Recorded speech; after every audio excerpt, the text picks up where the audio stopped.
Good evening, everyone, and welcome. My name is Hunter Reynolds. I'm the director of the Stonewall National Museum and Archives here in Fort Lauderdale, Florida, and we are very happy to have you here this evening. Our guests tonight are Jane Ursula Harris and Hunter Reynolds. Hello, both of you. Wave hi to everybody. Hello, hello. Hello. Nice to see you both. Just to tell a little bit about what's going to go on tonight, we'll be doing this Zoom talk from now 6:30 East Coast time to 7:30. And we're very happy to have you here. The talk will be recorded, so if your friends are not able to see it tonight, it will be up on our website at stonewall-museum.org. And I want to do a big shout out to our friends on Facebook, because I understand there are many people there who are here to watch tonight's talk as well too. A little bit about Stonewall. We're located here in Fort Lauderdale, Florida. We've been around for nearly 50 years, and we're one of the largest LGBTQ archives in the United States. In our library, we have 28,000 volumes of books, of fiction, poetry, nonfiction, art books, and it's just an amazing trove, an amazing resource. We're very fortunate that Broward County here in Fort Lauderdale helps provide us with a great home, and that's great. In our archives, we have 2,700 linear feet, and that totals to about 6 million pages of material, mostly from the last quarter of the 20th century to the present day. And then we do exhibitions and we do public programming like this. The exhibitions right now come out of our archives, which has been really interesting to go into the archives and pull objects out and have them there on the wall. We have a show up right now called BLK, which was based upon a magazine that was in existence from 1988 to 1992, which was exclusively for the LGBTQ Black, lesbian, and gay male community.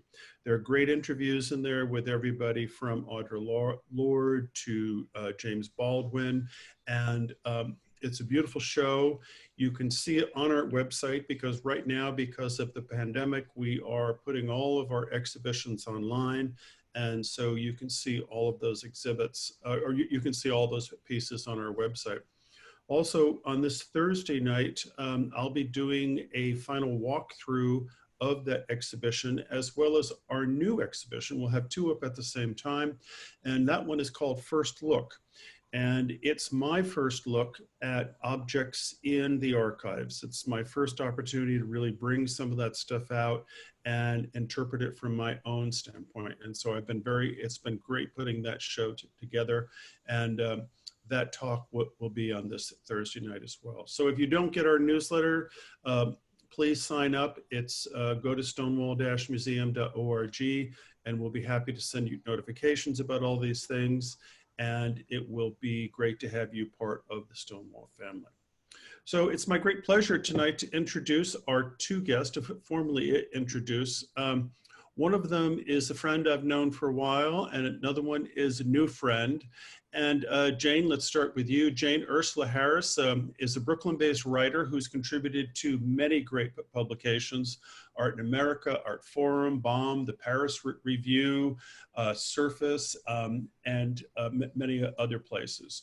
Jane's essays have appeared in catalogs including Carnegie Mellon's forthcoming book on Jacoby Satterwhite, Spirits Roaming on Earth, Participants catalog, Negro Gothic, and New Perspectives in Drawing. She's had essays and book by Faden, by Rizzoli, and so it's great to have you here. And it's nice to meet you, Jane. I've not met you before, so it's nice to work with you. Welcome. Thank you so much. I'm happy to be here. Thank you. And then also I want to introduce Hunter Reynolds. Hunter and I got to meet each other when I was working at the Leslie Lohman Museum of Gay and Lesbian Art in New York. And Hunter, for those who don't know, for more than 25 years, Hunter has used photography, performance, video, and installation to represent his experience as a gay man and long-term HIV survivor. Hunter, how long have you had HIV? Since 1984. Wow, congratulations, amazing, amazing. Hunter earned his BFA from Otis Parsons Art Institute in '84 and then came of age as an artist in New York City during the emergence of the AIDS crisis. Hunter is an early member of the grassroots activist guerrilla performance movement ACT UP. And in 1989, he co-founded the ACT UP community group Art Positive to fight homophobia. And Hunter is represented. I'm hearing some feedback here. Somebody might be up. But anyway, Hunter is represented by the PPOW Gallery in New York City. And I want to say hi to all of my friends there. And also just one final note, because it definitely is something which is worth mentioning, is that Hunter was the recipient of a 2017 Guggenheim Fellowship. And so congratulations for that as well. So first question for the two of you is, it's kind of crazy. Well, actually, before we do this, just to let our viewers know, if you have questions, throw them into the chat or the Q&A part of this talk. We're going to spend the first 45 minutes or so chatting about the work, and then we want to get to the questions at the end. So just put your questions in as you think of them, and we'll try to consolidate them and get them there for people. So with that bit of housekeeping taken care of, how are you two doing? Jane, how are things going? Good. Yeah. You know, we have prepared this PowerPoint, as you know, to discuss the evolution of Patina du Prey from drag to Dervish. And there's some correspondence with Hunter's recent show at PPOW, which showed all of the dress sculptures related to that persona or alter ego, as Hunter prefers, right, Hunter? Yeah. So anyway, you know, when you're ready, I can pull that up and we can kind of go through that, and we'll try to set up for the audience. It's somewhat chronological, so I think, you know, people will be able to follow, but of course there's overlap. And also, as Hunter will probably point out, while we're looking at the Patina du Prey related work, the performances and the exhibitions and the dress sculptures, Hunter was working on, you know, several other kinds of bodies of work, from his blood spot series and his photo weavings, etc. Great. So when you're ready, let me just hop in here. Let me just hop in here with Hunter. Tell us how you're doing. How are you surviving all this stuff? Well, thank you. I'm okay. I want to say thank you to Hunter, you, and Emery for putting this together, and Jane for putting up with me and getting all this together, and Trey at PPOW Galleries. So thanks everybody, and thanks everybody for coming. I'm doing okay. You know, I have a lot of ongoing medical stuff which I have to deal with all the time, but today I'm feeling good, and yeah, I'm excited to be here. Well, it's great to see you, and you look great. And it's also nice to see some of your friends here on the chat portion here. So that's great. And so Jane, why don't we go ahead and why don't you start the PowerPoint you put together?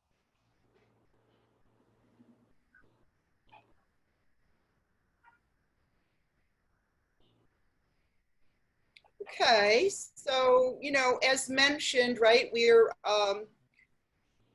working chronologically here with the birth of Patina du Prey in 1989, when Hunter and his friend, the photographer Michael Wakefield, started working together. And Hunter started initially very in private kind of performances, dressing in this character that had yet to be actually named Patina du Prey. So this is an example of, let me see if I can get this. I hope that thing isn't up there on top of the image. Here's an image of the, Hunter, does this have a title, this sequence of images? No, this is the first drag pose series.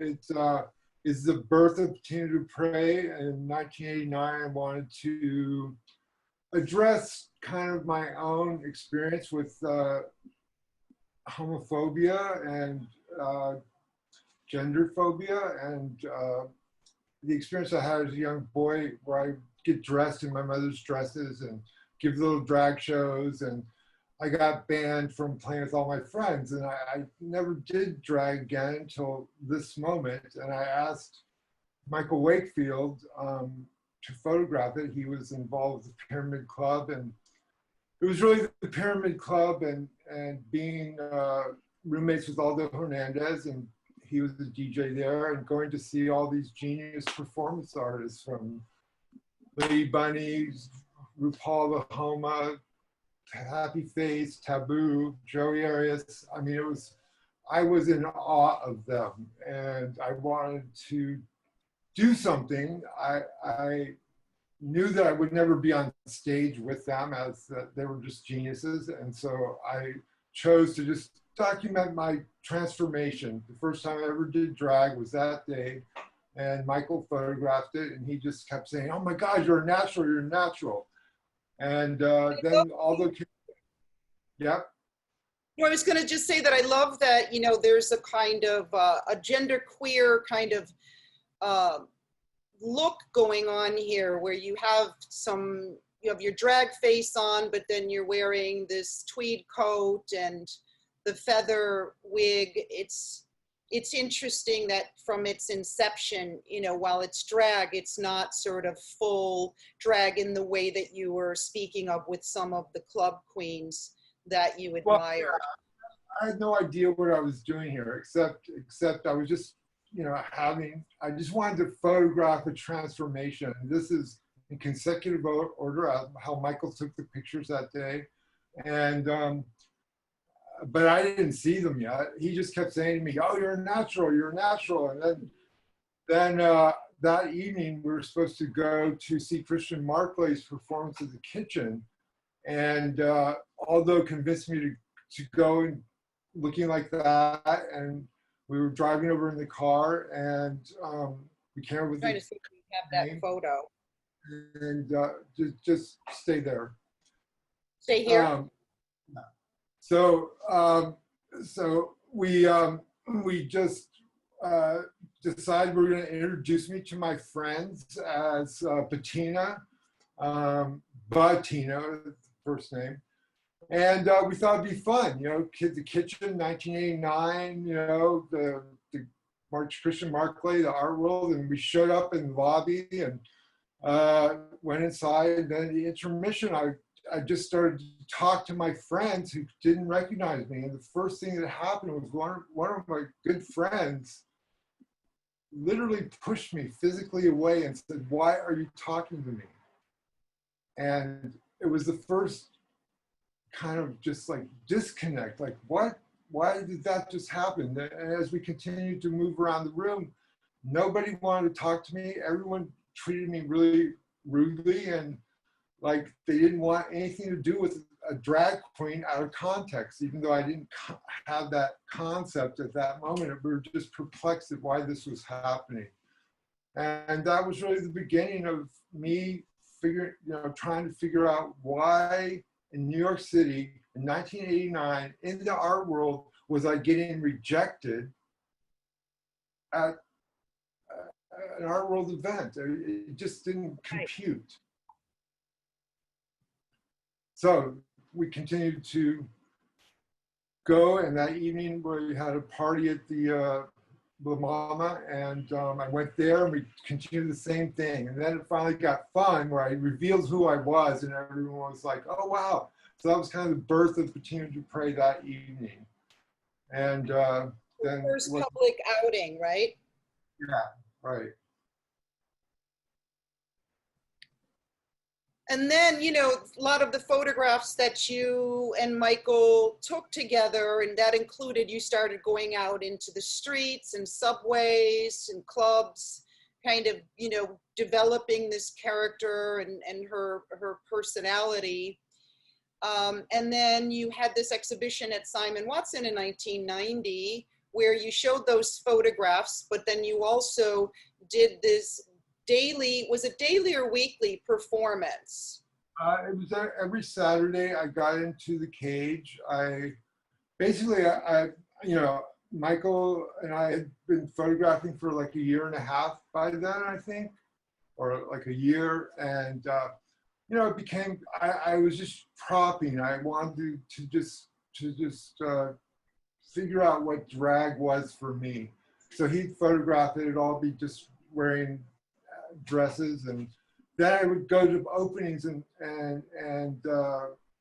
but basically this was the first show. My first one-person show in New York was called Drag, and it was at Simon Watson. And I decided to really make the whole experience of getting dressed in the vanity and getting into the cage. And I lived in this cage every Saturday from 12 to 6 p.m. And I was bolted into it, and I really kind of, you know, wanted to deal with the idea, you know, coming from the club scene, the cage, the disco cages. Right, the go-go cage. I love that you kind of bring the go-go cage out of the club and into the gallery, which I don't really think anybody had done at this point. Yeah, well, I wasn't really thinking about that. I wanted to bring the cage in, the go-go cage, because my experience of coming out and everything has to do with clubs. You know, I came out when I was 14. It was dancing to Donna Summer, Love to Love You Baby was a song playing in disco. My entire gay experience is about nightlife and discos and clubs. So I wanted to have that reference and just be there every Saturday, kind of dancing to the music, which Aldo Hernandez put together a fabulous tape. Why don't you jump to the video? Sure.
Yeah, so I was just living in the cage every Saturday from like 12 to 6. And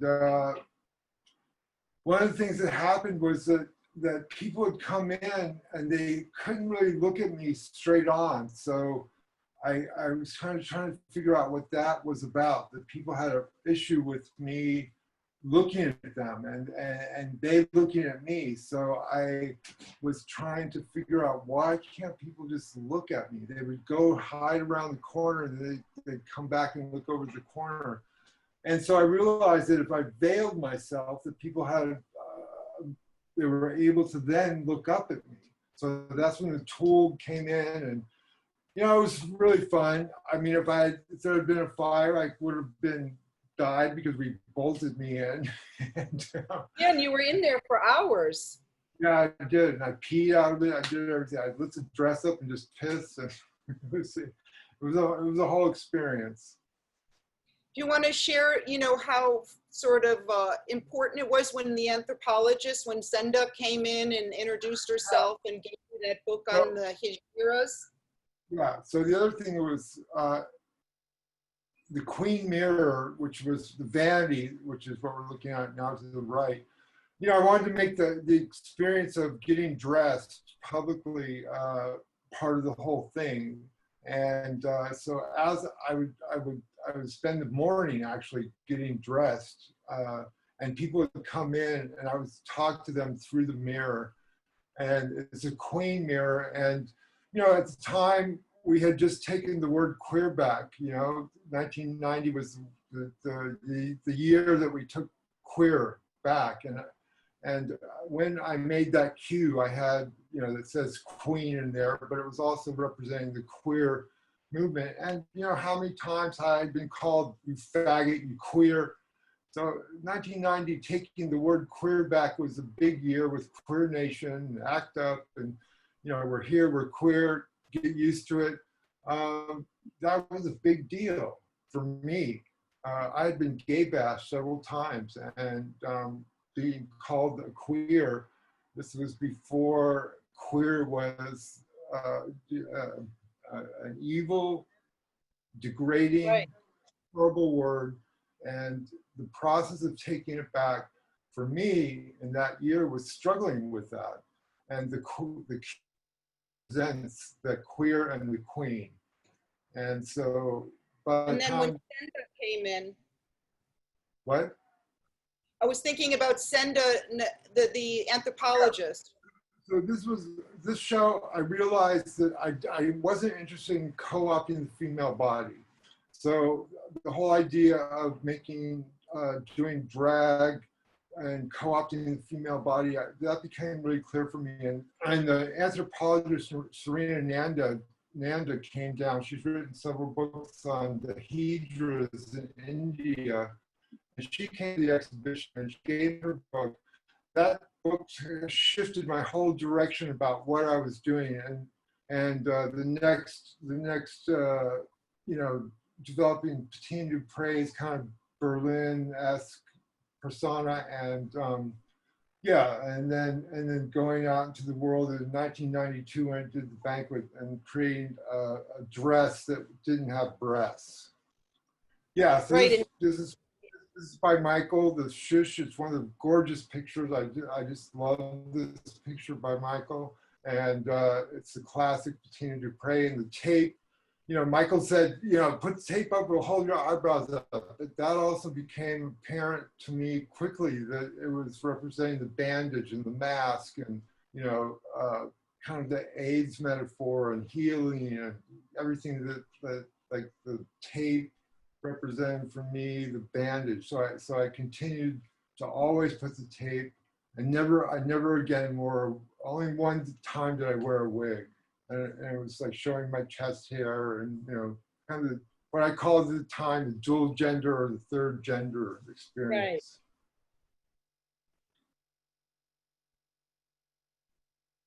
Right. Yeah, there's more Michael's drag pose photographs. Here are the feather wigs. Yeah, it was just fun, you know. That's what I call it. It's like really posing for the camera. These were private performances. Michael photographed probably, I don't know how many hundreds of pictures, but a lot. And I know you've talked about, you know, confronting your own shame, going back to when you were a child and, you know, wearing your mother's, putting the dresses on and performing for your little friends, and then, you know, being extremely sort of punished for that. Yeah, I was. So I, you know, it was like when my mother was a 1950s beauty queen, and she had big, beautiful, bouffant 50s dresses. And I'd put those dresses on, and I'd go out to the backyard when no one was around, and I'd just spin around. You know, I did my Dervish dances then. And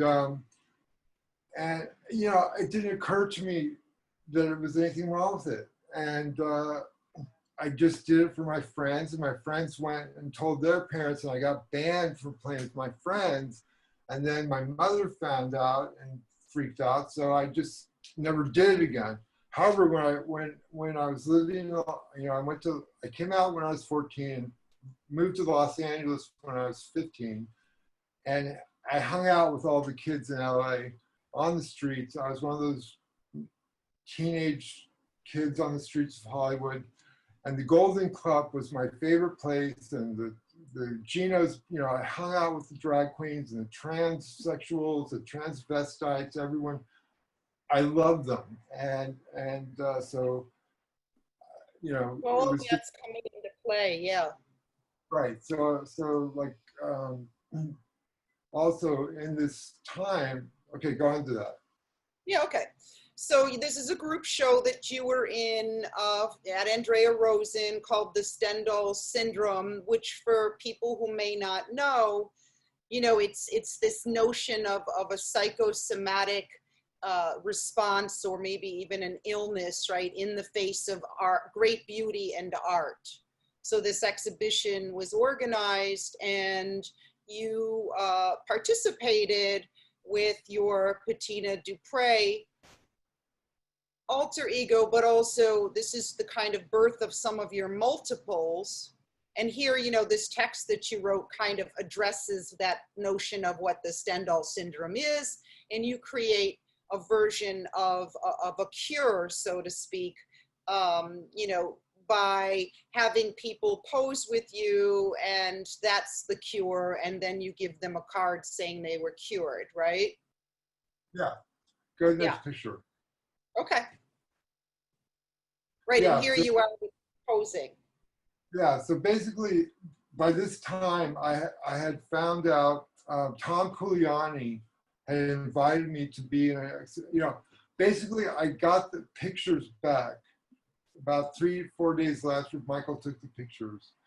And I looked at them and I freaked out. I completely freaked out. Like, oh my God, I'm a drag queen. Oh my God. It confronted my own identity in such a deep and hard way that I put the pictures into a drawer and I didn't look at them for like 4 or 5 months. And then I had a studio visit with Tom Culiani, and he saw one of the pictures, and he was there that night at the La Mama when I had my first performance, you know, first outing as Patina. And he said, I want to show those. And so I really, and so from that moment on, I started really thinking. And then Andrea invited me to be in that show, and I had 2 months. of the first show of Patina's pictures were Tom Culiani. And then 3 months later, I came up with the whole persona of Patina du Prey, embroidered her name on the, kind of dealing with the half you know, cabaret-esque German Berlin thing, which is the time was coming into my life. I moved to Berlin, was spending a lot of time there in 1992, and moved there in 1993. So, and I was there when the wall was coming down. So I had Piotr not. This is kind of a who's who of the 90s art world to some extent, right? You've got Renee Green, Marilyn Minter, Jerry Saltz, Pat Hearn, John Curran, and Andrea, and I think that's Tony Fair down there. Yep, between my legs. Yeah, and then Glenn Lagan, right? Yeah, so there were like 200 people at that opening, and everyone, you know, got photographs with me, and then I handed them a card and I said, "You're cured." And at the time, I had just found out I was positive, even though I know that I was positive since 1984. I had just found out my test results in 1989. So that whole AIDS diagnosis, and I was technically a person with AIDS because I had under 200 T cells in 1989, and they wanted to put me on AZT, and I said no, because everyone I knew on AZT was in the hospital and they were dying. So it didn't seem like something I wanted to do. And ACT UP gave me that strength to be able to confront my doctor and say, you know, no, I'm not going to take AZT. And I was under 200 T cells in 1989. And so that was very much a part of the metaphors and the ideas behind the Stendhal syndrome, and me handing the cards and the photographing, like you know, like as a way to symbolize for myself, really, and this time, you're cured. And when I handed those to people saying that, I really thought, you know, like, yeah, you know. And then the thing about spiritual energy of Patina and the stuff that I didn't even know was coming about how, you know, the alter ego, the drag, the third gender, the hedras, the spiritual energy of the third gender. Right. And this idea of healing and being healed kind of simultaneously. I know you and I talked, though, about how, you know, while the subtext of your diagnosis and of AIDS, you know, is here and present in this work, you were telling me how difficult it was for so many people to be kind of out with their own diagnoses. And, you know, how in the art world, a lot of people, even if they were active in ACT UP and other groups, there was still this kind of there was a lot of stigma with, right. Even within ACT UP, people didn't want to know. Not everyone, but a lot of people didn't want to know their HIV status yet. And you know, I didn't want to know for a long time either. And then you know how that relates into the art world and all the experiences. When I started embracing myself as a gay artist and being, you know, labeled a gay artist and a social and political artist who's gay, you know, that was the confrontation too. You know, like really proclaiming that I'm a gay artist in the art world. So right. all this was happening in this 1 year for me psychologically.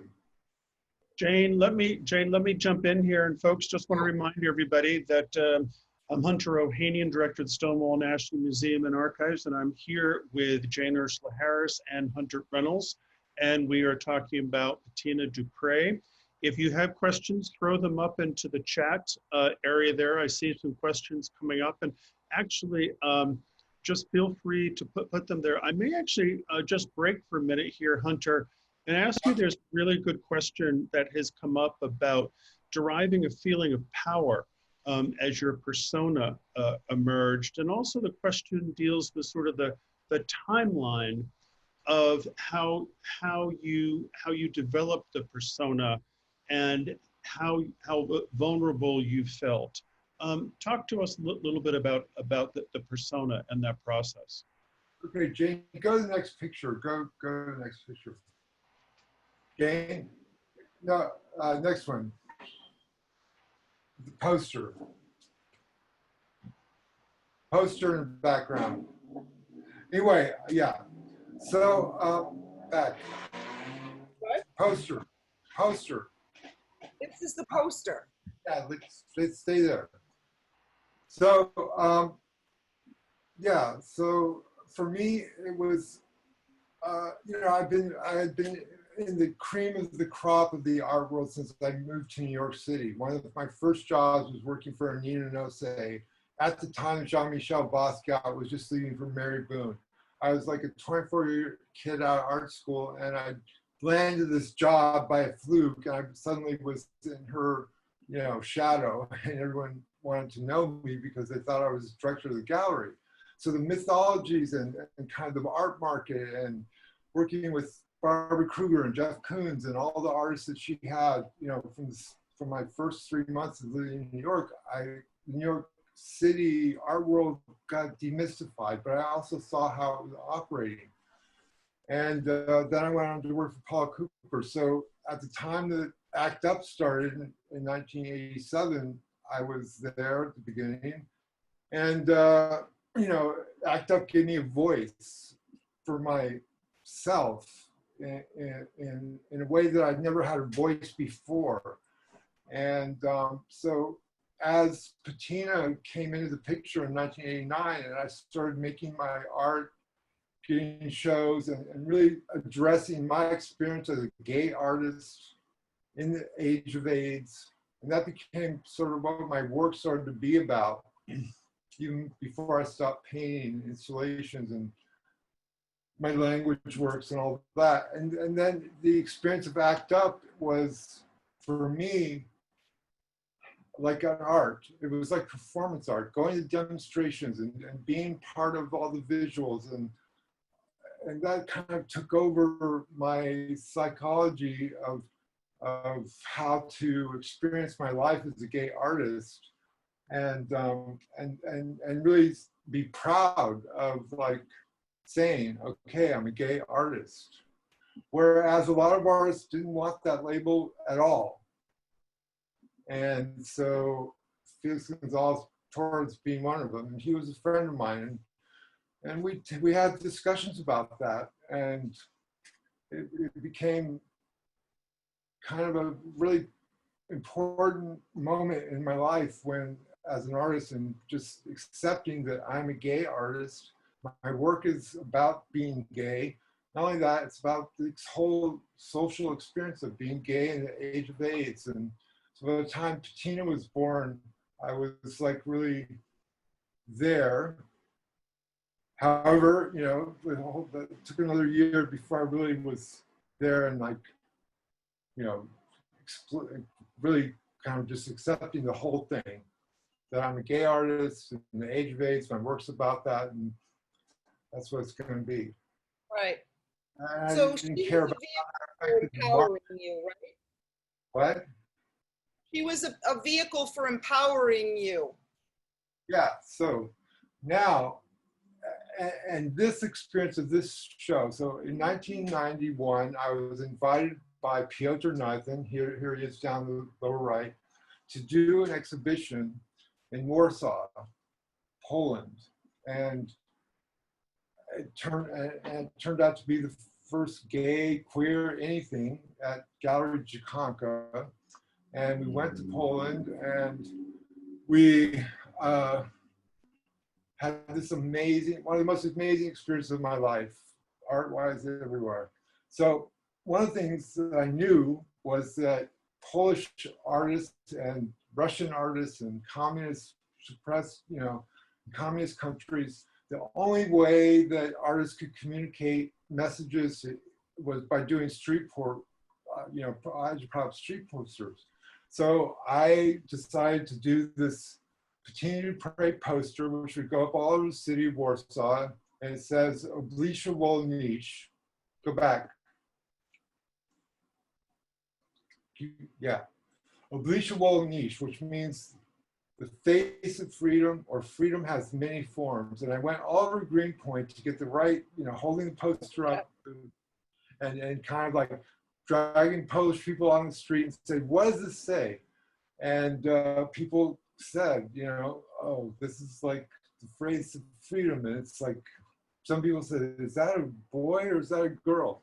And so when I did this poster, you know, we put it all over the city of Warsaw. It was amazing. And we got press from the first Gay and Lesbian Services Center. It was like 1991, right 3 months after the wall came, you know, the perestroika happened, and everything was just coming out from the underground. The gay world, the gay kids, the clubs, the cafes was just all happening. It was an incredible experience.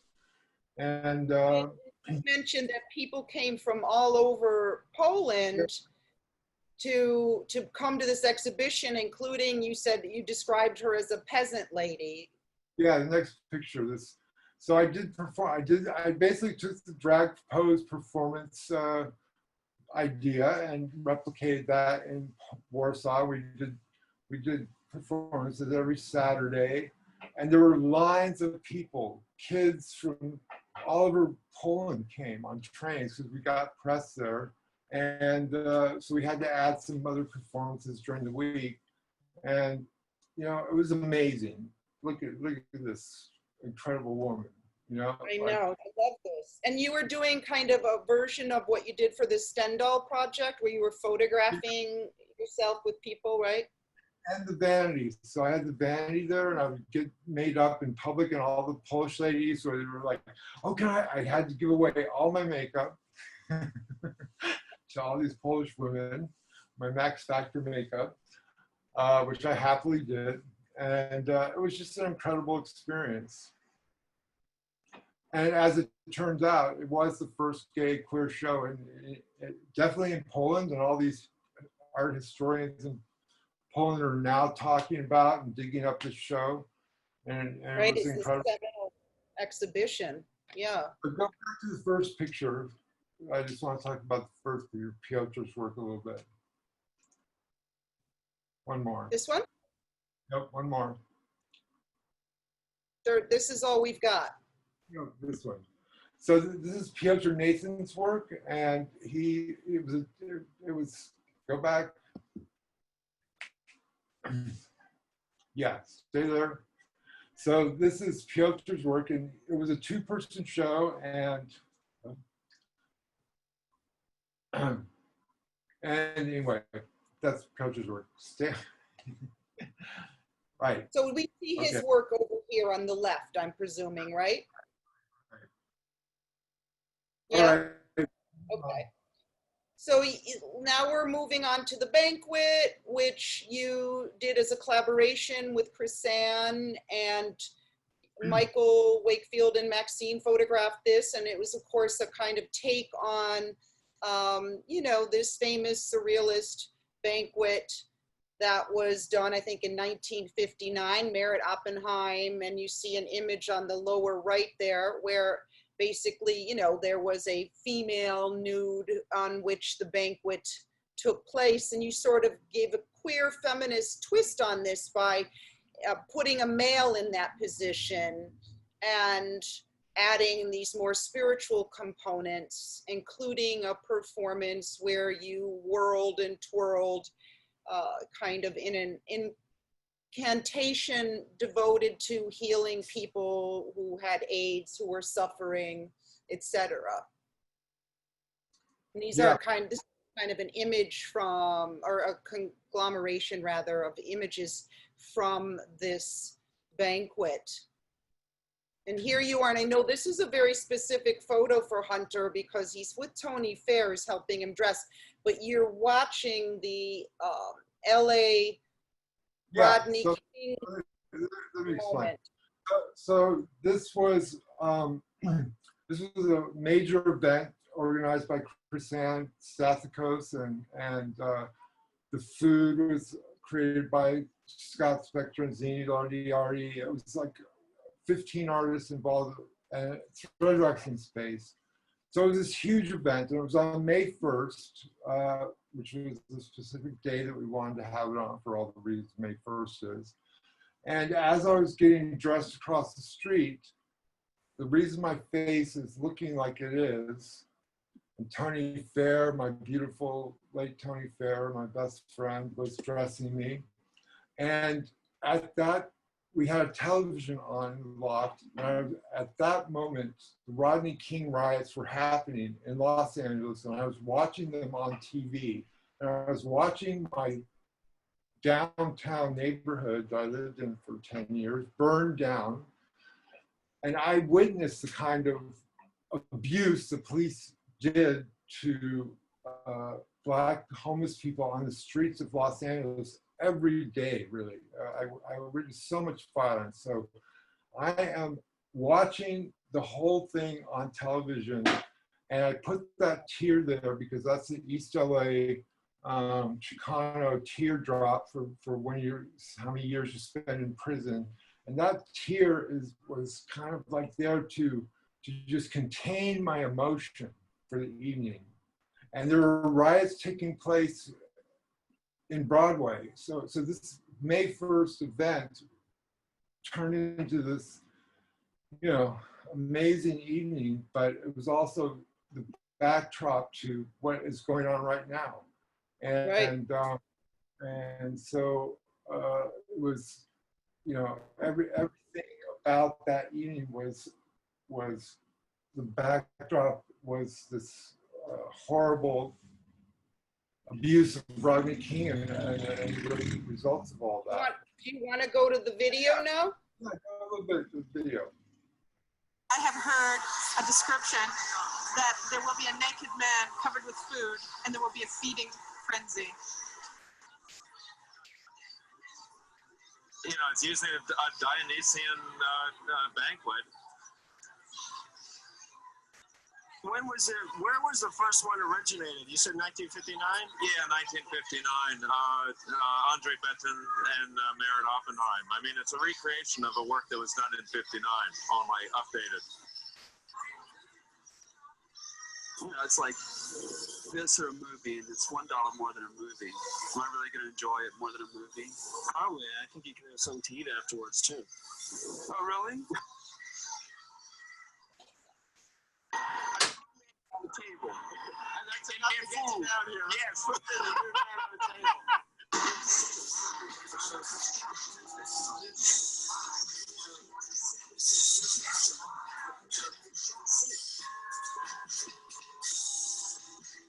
I think for the sake of time, you know, I guess we have time to go back, but for now, since we have quite a lot to still cover.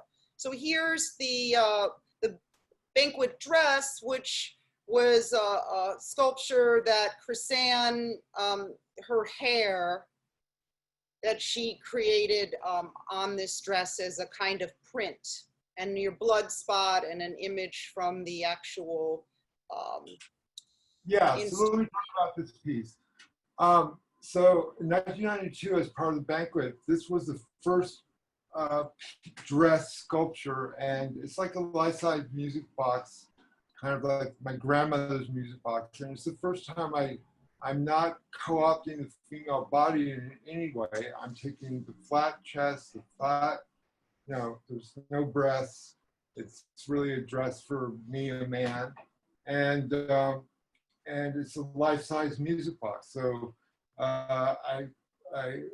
Chrisanne put the hair on, and I had blood spots, and it was really the first piece in a series of dress sculptures that went on for the next 7 years, where I used this format and structure to create a series of dress sculptures that are life-size music boxes, which I'm the doll turning.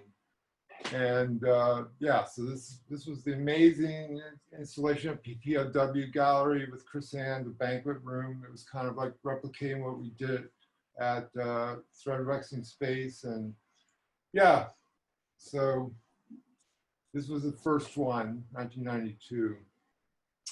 So this is also 92, the O Party, which is a political party that was the other party, organized by Rosina Lardiardi as part of the New Museum Fluxus Attitudes exhibition.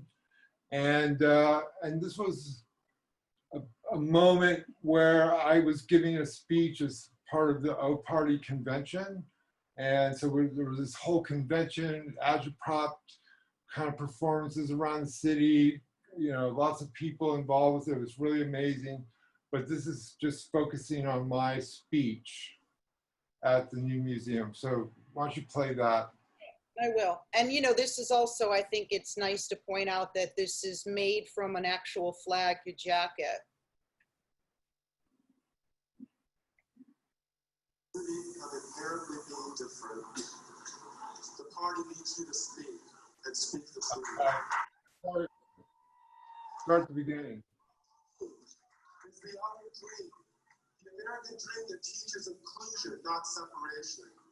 I want the next president. Jane started from the beginning. Yeah, who's HIV positive, a lesbian, a drug user, a single mother, or a homeless man or woman, a woman who's had an abortion, an African American, a Jew, an American Asian, an American Indian, or any other person of color, or a member of the cultural elite, an artist, a writer, a dancer, a musician, a poet, and yes, a drag queen. The other people, we are all the other people. The world would be a boring place without us. It is our responsibility to ensure change and preserve the freedom of other. Otherness must grow and spread from the cities and back to the suburbs, to the farmlands, and continue to thrive under the banner of the O Party. Good night. may your otherness guide you safely away from the century, toward other places, other thoughts, and other people.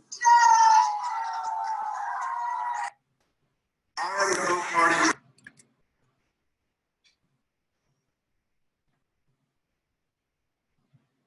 So here you're wearing a version, it looks like, of the banquet dress where you're participating in an exhibition that Carrie Leibowitz, who called himself Candy Ass in the 90s, did called, you can see a painting in the back there of one of Carrie's works, called the Candy Ass Carnival, and you did a kissing booth, and you also took gallery goers out on random tours. Right. So this is actually before the banquet. This is how Chrisanne and I met and started collaborating with her alter ego and Disability. So this led into the banquet dress, but this is actually the Anne Disability wedding dress, which is Chrisanne's alter ego. And so Chrisanne and I were, beginning to talk about working together. And so I went out, Patina went out in Anne's dress around Soho and would gather up people every Saturday and do these Soho art walks. So I do the kissing booth performance at Candy Ass Carnival, and then I'd go out for these kind of impromptu Soho art walks, and I would just gather up people as I went, and I would go into galleries in Soho, including Mary Boone, and just appear and walk right in with this group of people and act as if I was giving a tour of the gallery, go right into her office and just rep whatever was going on. And Christian Markley and Tom Culiani. And then this is the general idea, AA. We went to Magda's gallery, Chrisanne and Jorge, and I don't know who that boy is, but so it was really like reading the Pied Piper, Patina du Prey art walks. Yeah. And by the second week, the dealers were calling me. Pat Hearn called me and said, "Can Patina come by my gallery?" And so it was really fun. And I did it every Saturday. And it was kind of like one of Patina's things. Hunter, let me jump in here with another question. We have a quick question going back to some of those banquet photographs and thinking about the Stendhal syndrome and the excess of the banquet. How do you see the connection between being overwhelmed by excess and the healing process of experiencing art or making art? Well, the banquet was, when I was turning, so everything about the banquet was kind of a healing thing, kind of taking back the patriarchy, laying it on the table, getting all the men as the women around the table to the feminist theory and all the performances that happened around the table with the man. It was like, and then me in my dress for the first time turning as the music box. So physically, what happened to me in the I think at least 4 hours of turning in one place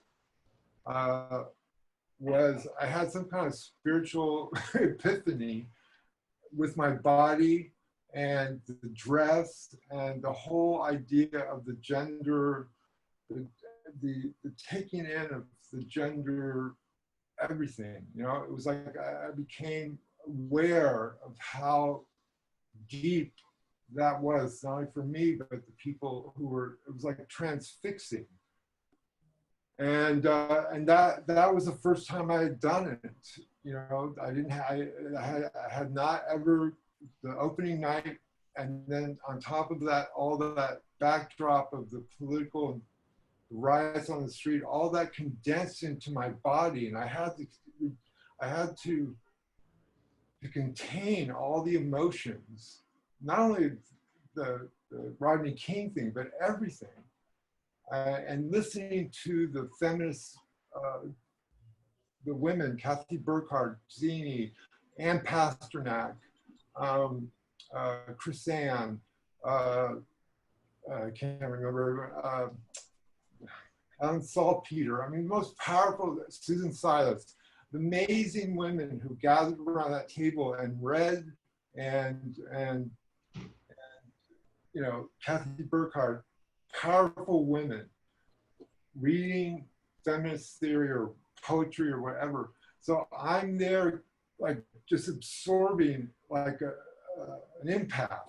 So I became aware of myself as an artist and an empath through the banquet.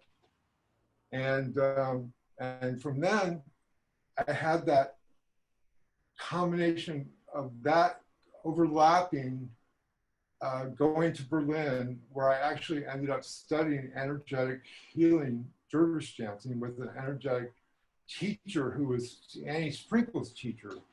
This is your Sufi teacher? Yeah, right. Yeah. That was what happened next after the banquet, and taking that whole spiritual and emotional and you know, all of it, and taking that to some other place in my life, which had to do with healing and being a person with AIDS already, and losing so many friends already. In that year, 92 was the year, God, people were dying. We were in the hospital, Ray Navarro and Anthony Desma. I mean, you can go on and on with all the people who died that year and those years. So the performance art became an empathic thing for me with the banquet. And then that led into the next 8 years of my art. And here we're looking at, you know, the vanity, which was this accumulation over time through the photographs of all of, you know, Patina's performances and outings. And so there's this aggregate effect with this vanity piece that represents really historically so much of Patina's experiences. And here's another sort of version of this. Some of the multiples, the shopping bags, the fans. Then there's that jacket that you wore for the new museum performance. So all of these things are kind of being collected and shown every time that the vanity is shown. And this is something you showed at the ICA in a group show, right? We got 10 minutes, so let's move on from the vanity. Yeah, I showed at the ICA. Yep. And then you also did a performance in the memorial dress, which we haven't, you know, really talked about, which is got 25,000 names silk screened in gold of people who died of AIDS. This was inspired by your visit to the Washington Mall, right? To see the quilts? Yeah, exactly. So 1993 or 2, no, 92, what was that? The Washington Mall, so this was the end of 92, I was moving to Germany, and just before that, I went down to see the names quilt in its entirety on the mall. And I got the catalog, and then I flew to an artist, you know, moved to Berlin for 1 year to do an artist residency at Künstlerhaus Patina.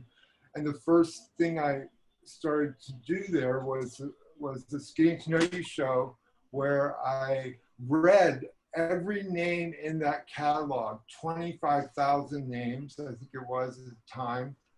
And I read them out loud as part of a performance at Künstlerhaus Patina, kind of dressed up like a nurse in a hospital bed.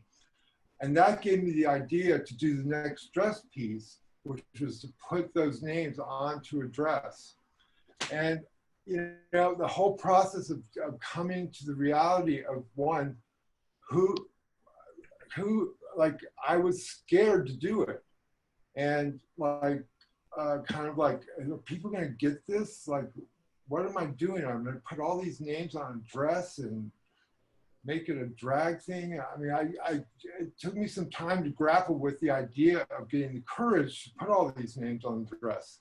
And then Frank Wagner and NGBK said, Hunter, do it, and we will sponsor it. And Frank Wagner, visionary curator who changed my life and became a dear friend, miss him very much. He died 4 years ago. And yeah, so I did it, and then it was being made for the exhibition of the dress code show at the ICA in Boston. So I flew back with the dress, which, by the way, got caught up in customs because they couldn't figure out whether it was male or female. Oh, that's right. Yeah, I was like, oh, it's a costume. So the first exhibition of the Maury dress was part of the dress code show at the ICA in Boston. Leah Ganjatana was one of the people who helped me organize it, so I've known Leah since then. And it was an amazing experience. So the opening of that exhibition was where the full impact of the kind of energetic, healing, spiritual nature of this piece and my life and my art and my body came together. Because the performance lasted 5 hours. It was maybe even 6 hours that I was in that dress turning that long. And There's an endurance element to the work that starts to emerge as well, right? And you had told me you thought that you were going to die at this point in time. 93, my T cells were less than 100. I didn't have any,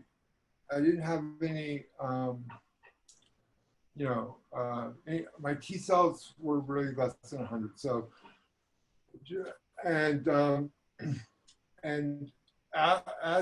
when I was aware, I had an out-of-body experience doing this performance.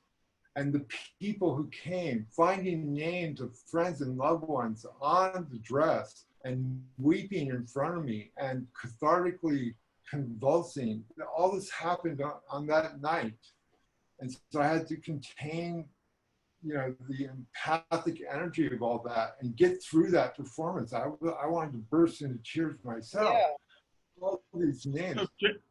So Jane, we just have about a minute left. So let's watch a little bit of this video, and then we can say goodbye to our audience. Okay. Oh, no.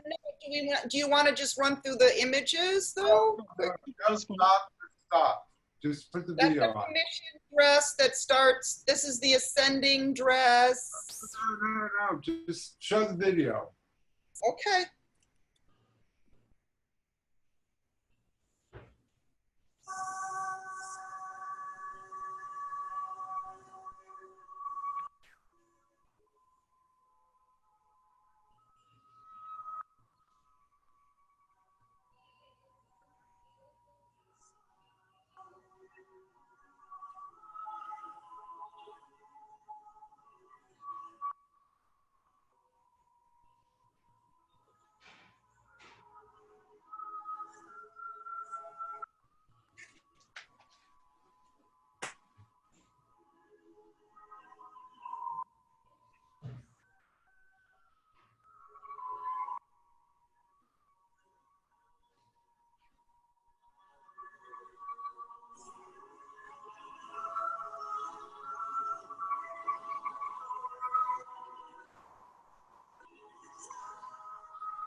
Okay. You want me to stop? One more minute.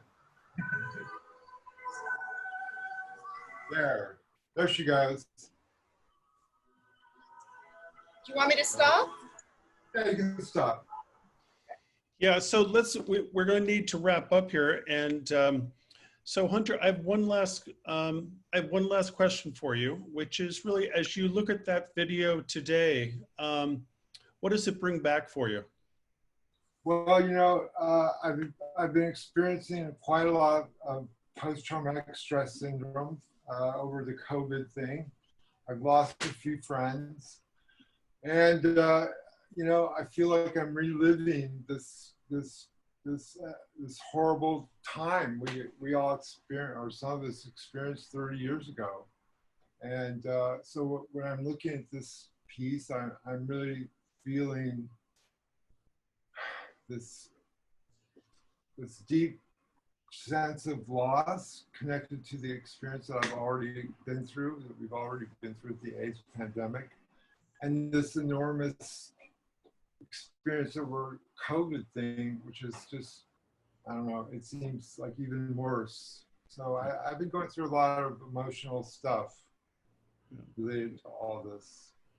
Well, it's a phenomenal time for all of us to be going through right now. And I thank you so much, Hunter Reynolds, for the work that you've done and the time you've spent this evening sharing it with us.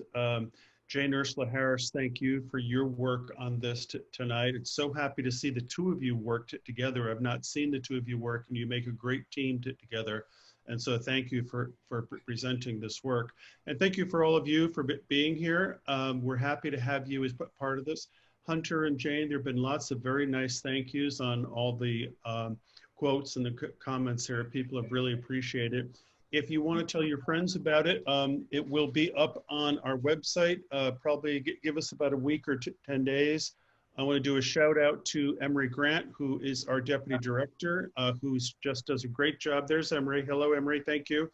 Who does a great job pulling all these together for us. And so until next week, thank you, everybody. You can find our schedule at stonewall-museum.org. And greetings to everybody from South Florida. Remember, stay safe and take care of each other. Jane, Hunter, goodbye. Great to see you. Thank you, and thank you to everybody who came. Thank you. Much So long. We'll ask Love. questions via Facebook. love. Okay. Bye-bye.